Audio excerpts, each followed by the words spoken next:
What's up, everybody? My name is Isaac, and I have the pleasure of talking to you about day 12, talking about praying like the Master. Of course, our Master is Jesus, so let's just dive into Luke 22. This is going to be verses 31 and 32. This is our key verse for day 12, and it says, "Simon, Simon, Satan has asked to sift each of you like wheat." Now let's just pause there.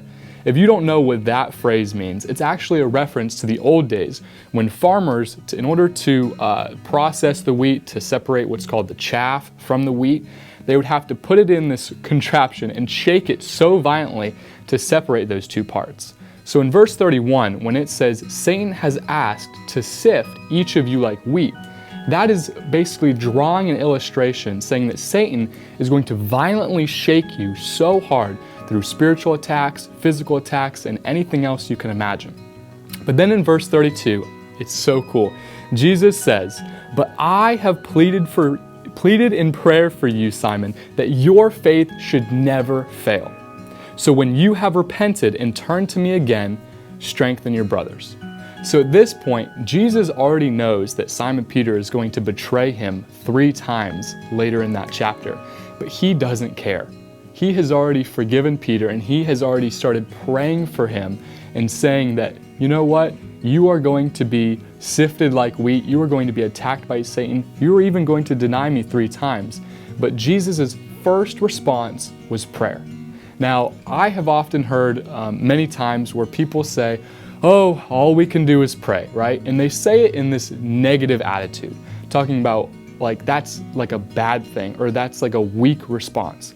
But I would like to challenge each and every one of you to say, like, not go from the perspective of all we can do is pray, but say we get to pray. That prayer is going to be our first response, not a last resort.